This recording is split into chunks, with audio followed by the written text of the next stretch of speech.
الله تعالى وبركاته. سعيدة بلقياكم من جديد وكنتمنى تكونوا في تمام الصحة والعافية. اليوم بحول الله اختاريت أنني نقدم لكم وصفة من المطبخ التركي. نقدم لكم فطيرة لحم مفروم تركيا، أو اللي كيقولوا له هما الأتراك كيقولوا له بورك تركيا. كنسمعوهم دابا في الأفلام اللي كيدوزوا البورك التركية.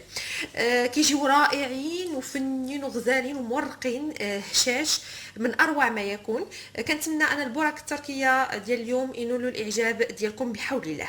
لهاد البرك التركيه غادي نحتاجوا في الحشو كمقادير. عندي 200 غرام ديال الكفته، اللحم المفروم فيوند هاشي. عندي بصله كبيره مشلضه او جوج بصلات صغار مشلطين، وواحد راس معلقه صغيره ديال قزبر معنوس.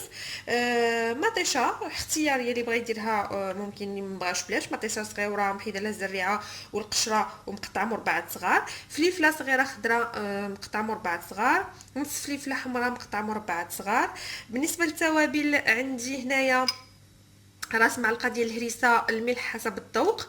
عندي ايضا معلقه ديال البابريكا او الفلفل الاحمر او الشونيه، ومعلقه صغيره ديال البزار. وعندي الزيت هنايا اللي غنحتاج باش نشوح البصل ديالي، وبطبيعه الحال ايضا باش نقوم بتشويح باقي المقادير. اذا اعيد مقادير البركه التركيه: 200 غرام من اللحم المفروم، بصله كبيره مقطعه الى مربعات، ملعقه صغيره من القزبر ومعدنوس، طماطم صغيره مقطعه مربعات، فلفل اخضر مقطع مربعات، فلفل احمر مقطع مربعات، راس ملعقه من الهريسه، الملح حسب الذوق، ملعقه متوسطه من البابريكا، وملعقه صغيره من الابزار، وزيت المائده من اجل طهي الحشو. هذا بالنسبه للحشو. دونك عاد غندوزو بالنسبه لمقادير العجين. مقادير العجين غادي نحتاجو 4 ديال الاكواب او 4 ديال الكؤوس عفوا ديال العنبه من الدقيق، يعني 400 غرام ديال لافارين، 400 غرام ديال الدقيق الناعم الرطب. عندي راس معلقه ديال الملح، وعندي جوج كؤوس او كاسان بقياس كاس العنبه من الماء الدافئ للعجن. اذا اعيد 4 كؤوس بقياس كاس العنبه من الدقيق الممتاز، دقيق العجن، راس ملعقه او من نصف ملعقه صغيره من الملح، وكاسان بقياس كاس العنبه من الماء الدافئ للعجن. هادو هما المقادير. ندوزو على بركه الله من اجل تحضير الحشوه هي الاولى باش نخليوها تبرد، عاد من بعد ندوزو باش نصايبوا العجين لانه سهل وكيوجد في الحين. على بركه الله غنوضعوا القليل من الزيت، واحد جوج معالق ديال الزيت، وغادي نوضعوا فيهم البصله كبيره مشلضه والمعلقه ديال القزبر ومعدنوس بالشكل هذا، وكنخليوهم كيطيحوا حتى كيدبالوا عزيزاتي، حتى غادي طيح البصله. ثم من بعد غادي نزيدو باش نضيفوا عليها باقي المكونات. دابا من بعد ما طاحت البصله ديالي مزيان غادي نضيف الفلفله من النوعين ديالها، فلفله خضراء،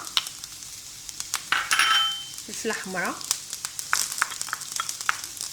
مطيشه على هذا الشكل، وكنستمر كنقلب في الحشوه ديالي. كنخلي عاوتاني البصله كتجانس مع مطيشه والفلفل بنوعيه وبلونيه، ومن بعد عاد غادي نضيفوا اللحم ديالنا والتوابل. كتجي رائعه جدا، كتجي رائعه الالوان ديال هاد الفلفله والبصله والمطيشه، كيجي رائع الحشو، كيكون رائع جدا. اذا دابا غادي نضيف الكفته او اللحم المفروم ديالي بهذا الشكل هذا، وغادي نخلط الكل، ثم غنضيف التوابل هذا الكل بهذا الشكل، ثم غادي نضيف التوابل. بالنسبه لكميه اللحم وكميه الخضر كتبقى على حساب كل واحد فيكم، يعني اللي بغى يكثر اللي بغى يقلل. يبغى يكثر اللحم، انا بصراحه ما كيعجبنيش نكثر اللحم يعني بزاف، داكشي علاش كنبغي الخضر تكون غالبه، ولكن اللي كيعجبو انا هادشي معمره بالكفته اكثر فممكن. اذا غادي نخليهم كيطيبوا هكا على خاطرهم. كما قلت كنضيف البزار، كنضيف البابريكا، كنضيف الملح بهذا الشكل، ملح حسب الذوق، وكنضيف راس معلقه ديال الهريسه اللي ما بغاهاش ما يديرهاش، يعني ماشي ضروريه، هي فقط اختياريه.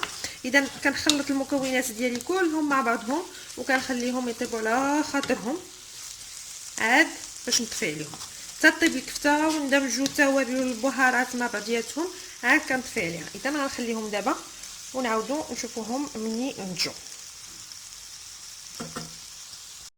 العجينه البرك التركيه او فطيره اللحم المفرومه التركيه، كنوضعوا 4 الكؤوس ديال الدقيق، كنضيفوا عليهم نصف ملعقه صغيره من الماء، ثم غادي نبداو على بركه الله كنضيفوا الماء قليلا قليلا باش نجمعوا العجينه ديالنا بهذا الشكل هذا.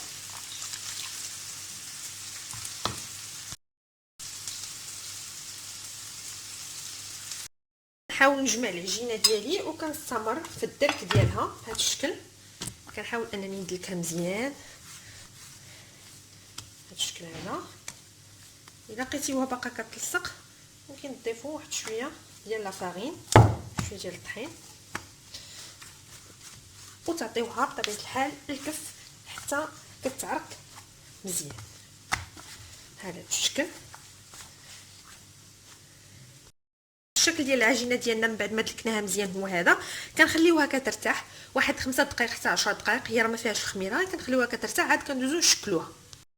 سيداتي من بعد ما خليت العجينه ديالي ارتاحت شويه غادي نجيبها ونقطعها على زوج بهذا الشكل هذا. عجينه سهله جدا، عجينه البرك او فطائر التركيه كتجي من اروع ما يكون. اذا كنحاول انني ندير القسمين مقادين داكوغ. الوغ كناخذ العجينه الاولى كنجيب معايا شويه ديال الزيت وشويه ديال الطحين باش غادي نطلقها، دونك ما كنكثرش غير شويه باش كتطلق ليا بهذا الشكل هذا، وغادي نبدا كنطلق فيها مزيان بالمدلك بحال هذا الشكل هذا. نطلقها بشكل كبير حتى تولي رقيقه جدا. اذا كنستمر حتى كنطلقها مزيان. شوفوا معايا حبيباتي انا كنطلقها مزيان بالمطلق وكنعطيها الشكل الدائري بحال هذا الشكل هذا كما كتشوفوا معايا، دونك كتكون على شكل دائري بحال هكا. من بعد دابا كنجيب الزيت، واحد 2 معالق ديال الزيت، وكندهنها مزيان بهذا الشكل هذا بالزيت ديالي بكل بساطه، غير بيدي ما يحتاجش الشيته ولا شي حاجه، غير بيدي بحال هكا. ناخذ السكين وغادي نحاول انني نقطع حتى الوسط، غنشكل بحال الشكل ديال 8 قطع بحال هكا. شفتيو بحال هذا الشكل هذا، كنعطيها كلها هذا الشكل بحال هذه الطريقه هذه.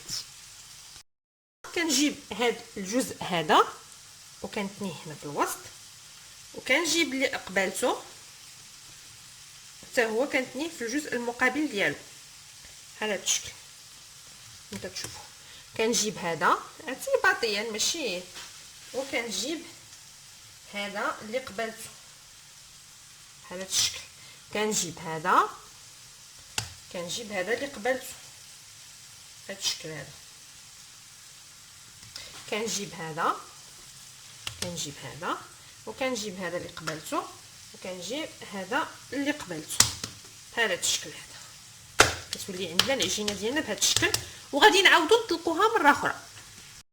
ثاني هذاك الشكل اللي حصلنا عليه كنبداو نطلقوه عاوتاني بشكل دائري.